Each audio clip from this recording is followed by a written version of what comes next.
Hey guys, I hope you're having a great day if you're watching this, and if you're not, I hope it makes your day better.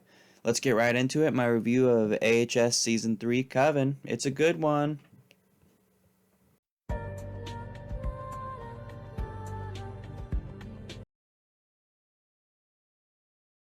Coven's writing was pretty good. I loved Spaulding's cursed tongue, I loved Cordelia's blind clairvoyance, and I loved the idea of the Supreme and the Seven Wonders.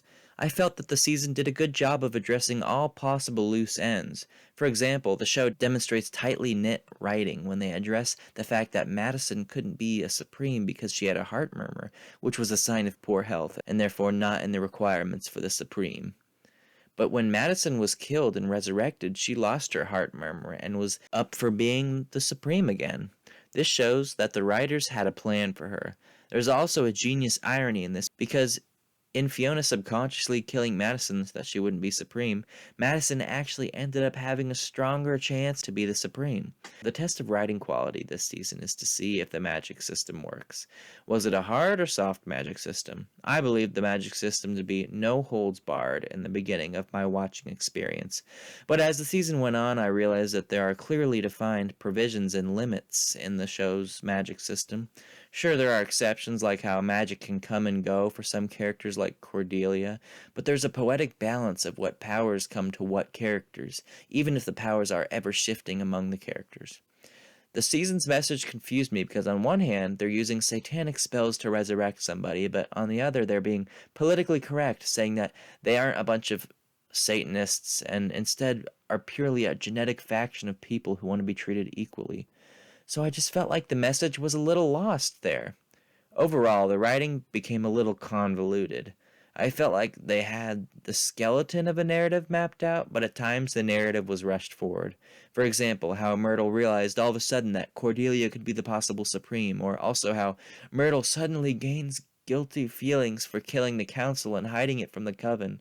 I thought it was a weird character move for Myrtle to kill them in the first place, but I went along with it because she dug herself into an interesting hole. But the writers didn't commit to it for long, so I was just unsatisfied with it as a whole. The acting was a little cheesy at times, but I think this works well with the narrative because the season is about witches, which typically have been cartoonified throughout the history of their portrayal. But there's no green skin and or wart noses in this one. It's in fact the women from the Coven carry themselves in such a confident, badass way. They even have this Mean Girls aesthetic going on where they wear black on Wednesdays, just like how the Mean Girls wear pink on Wednesdays. The acting of the characters within the Coven usually concerns an eager, naive attitude to protect the Coven. This was more of a modern day season. Well, modern day by the time it was released. The characters talk about how Obama's president and how things have changed. So, for such a modern take on witches, the witches act like normal teenage girls. But there's also interesting character studies, like with Misty Day and how she was suppressed by her own town and was left to overcome this suppression. Many of the actors all have their own adversities to overcome. The actors represent the perpetual internal struggle very well.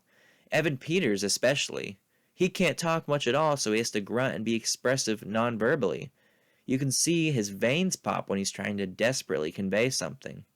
You understand his character through very little speech, and there aren't many flashback scenes either. There's also a fantastically disgusting dynamic between him and his mother in the season that complicates the show but demonstrates that the show will go there.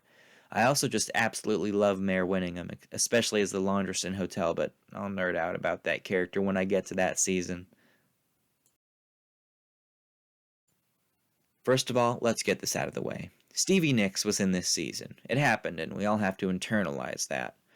I was confused as to who she was at first, to be honest. I had heard her voice before, but I never knew it was her. I always thought that the singer in the song Dreams, you know, that song that freaking TikTokers drank cranberry juice to in 2020. God, what a chaotic world we live in. I thought that Dreams by Fleetwood Mac was sung by Kristen Chenoweth or Dolly Parton or something, but boy was I wrong. I had to reevaluate everything I knew after that. Anyway, I felt that Stevie Nicks overstayed her welcome. She performed 3 long songs. I liked them, but I feel that if you don't enjoy that type of music, then it'll be grueling. I understand that they probably had her perform so much to get the most out of her contract, though, so I'll let it slide. But I definitely feel that they shouldn't have brought her back for Apocalypse. That season was messy enough. Now, beyond Stevie Nicks, I thought the actors were incorporated very well. This season had three crucial additions to the cast: Angela Bassett, Kathy Bates, and Emma Roberts. The actors already established in the cast were given interestingly bold new roles for the most part. Primarily Dennis O'Hare playing Spaulding and Evan Peters playing a Frankenstein Kyle. But there were also cast members that were cast in very similar feeling roles, like how Jessica Lange played an authoritarian woman with a lot of baggage in the first three seasons, and how Thaisa Farmiga played a lost girl moving into a new house in both the first season and this one. Character design was excellent for this season. The costumes were unique and had a theme, the color black. The Voodoo Queen's salon was filled with interesting hair patterns and beads and braids. Kyle's mismatched body with the other boy's tattoo was genius and showed that the designers really paid attention to detail and didn't forget who each character was. The incorporation of Kathy Bates as Delphine Lalaurie was very smart. Delphine Lalaurie was a real historical figure for any of you who don't know. I didn't have any clue of this while watching the show, but it makes sense that she would be discovered in AHS in New Orleans. The documentation of her death is conflicting, and I don't believe her body was ever found. Could be wrong on that one, though. Feel free to correct me in the comments if you know.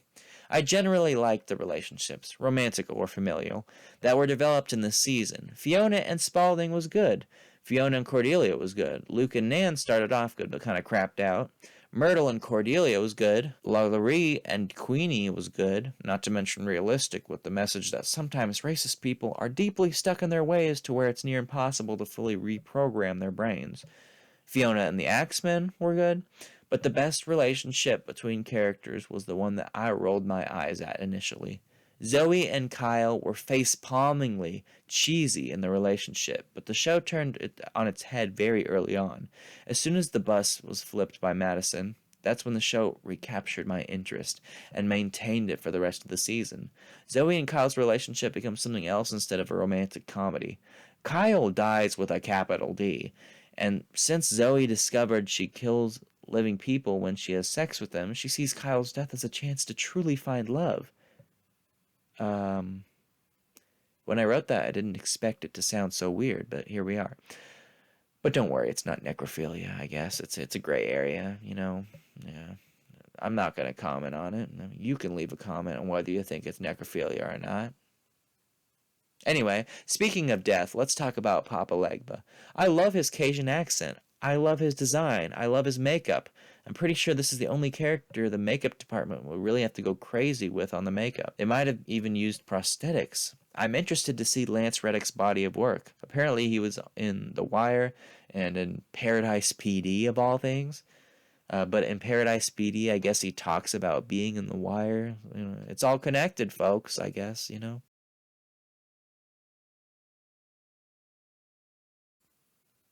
As I said, Stevie Nicks was there for a little too long. I love her, but she was a little too much by the end. For the professional actors in the show, I felt that some got sidelined too much. Delphine Lalaurie and Marie Laveau got way too little screen time, and then in the end we got their return, but it was crappy. They drown Nan and give her less screen time, and then they themselves go to hell off screen for a fat minute, and we don't see them till the end.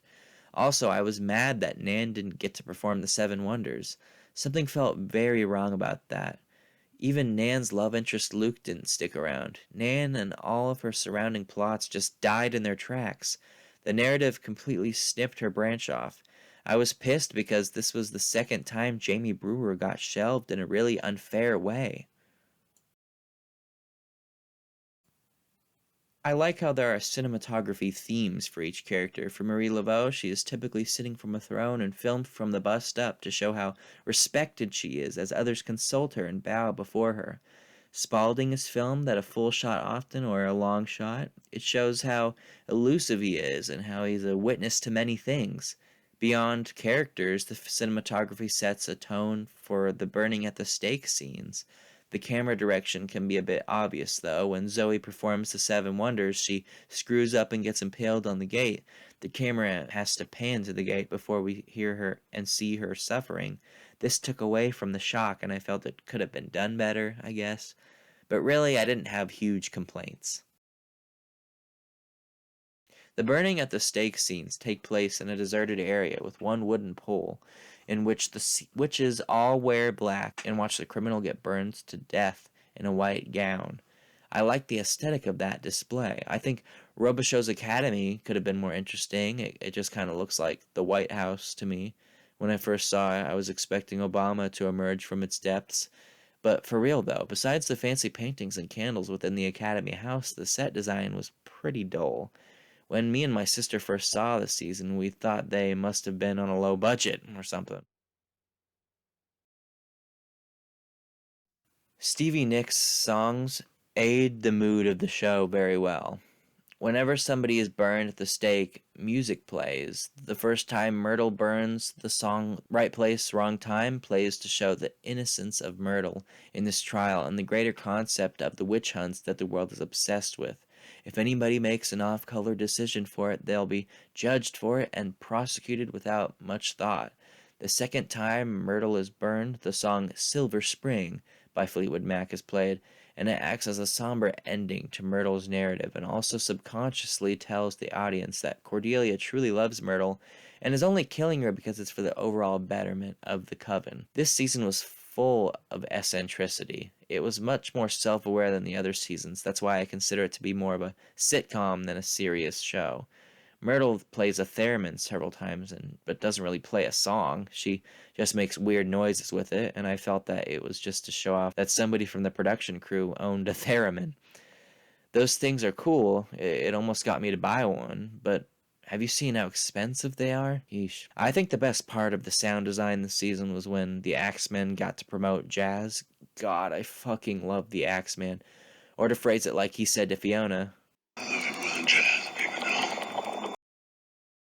something about the Axeman is so cool to me. It might be because he was based off a real person in typical AHS fashion. The writers based their characters off the real people.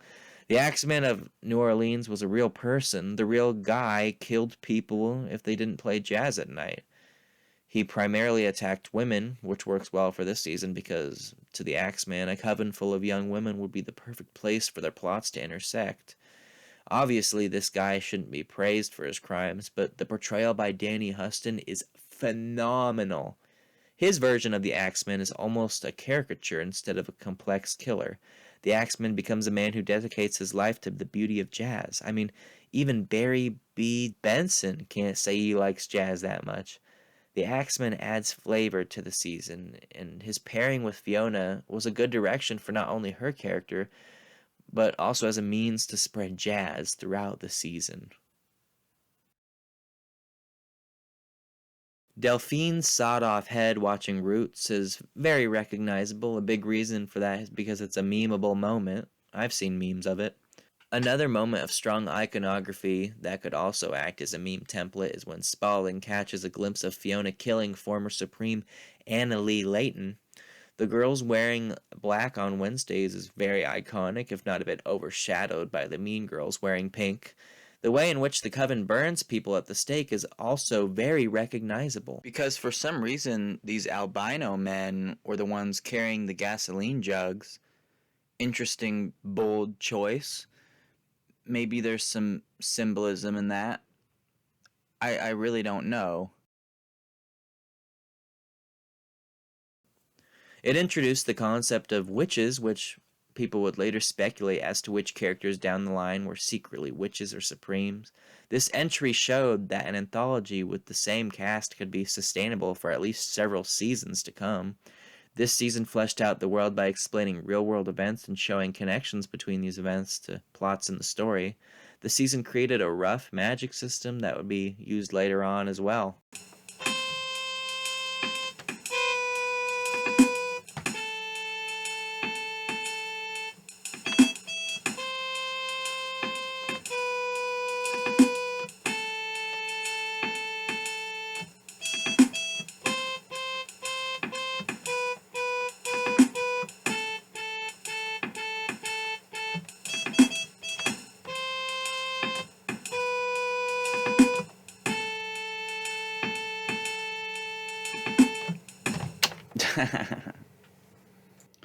Boy, oh boy, did I think this show was going to get this anthology was going to get stale, but it didn't. I really enjoyed it, and I thought it was a pretty good season. So that's been my review for Coven. Freak Show will be coming out in about a week. And like I said, they just get better from here, folks. Like and subscribe. I love you guys. Keep watching. I'll keep producing. Thanks.